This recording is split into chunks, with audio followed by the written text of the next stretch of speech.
Coronavirus, la Grande-Bretagne choisit la stratégie de l'immunité collective.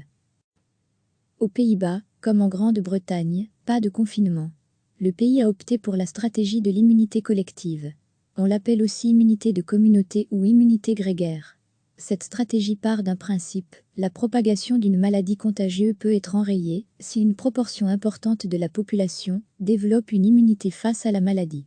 Dans le cas du Covid-19, il n'existe pas de vaccination à ce jour.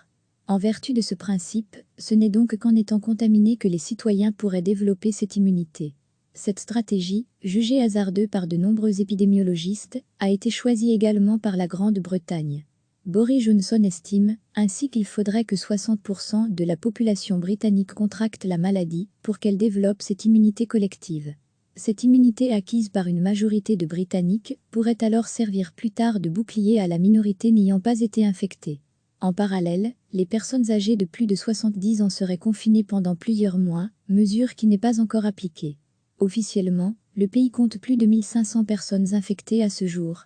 À Londres, le gouvernement a donc simplement donné comme consigne aux gens qui toussent et qui ont de la fièvre de rester confinés pendant une semaine.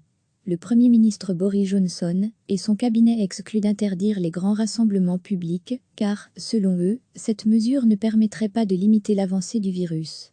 Les écoles ne sont pas fermées au Royaume-Uni. Bars et restaurants sont ouverts.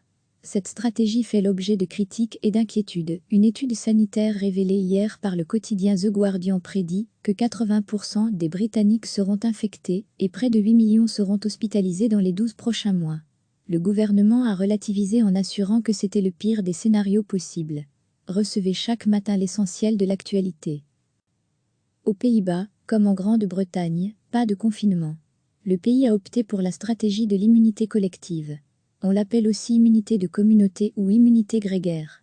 Cette stratégie part d'un principe: la propagation d'une maladie contagieuse peut être enrayée si une proportion importante de la population développe une immunité face à la maladie. Dans le cas du Covid-19, il n'existe pas de vaccination à ce jour. En vertu de ce principe, ce n'est donc qu'en étant contaminés que les citoyens pourraient développer cette immunité.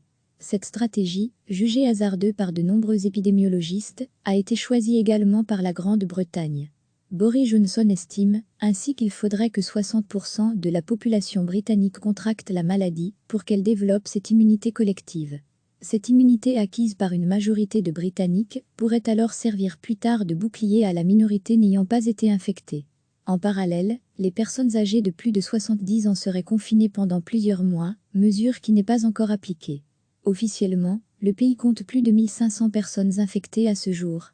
À Londres, le gouvernement a donc simplement donné comme consigne aux gens qui toussent et qui ont de la fièvre de rester confinés pendant une semaine. Le Premier ministre Boris Johnson et son cabinet excluent d'interdire les grands rassemblements publics, car, selon eux, cette mesure ne permettrait pas de limiter l'avancée du virus. Les écoles ne sont pas fermées au Royaume-Uni. Bars et restaurants sont ouverts. Cette stratégie fait l'objet de critiques et d'inquiétudes. Une étude sanitaire révélée hier par le quotidien The Guardian prédit que 80% des Britanniques seront infectés et près de 8 millions seront hospitalisés dans les 12 prochains mois. Le gouvernement a relativisé en assurant que c'était le pire des scénarios possibles. Cliquez sur s'abonner pour recevoir les dernières nouvelles.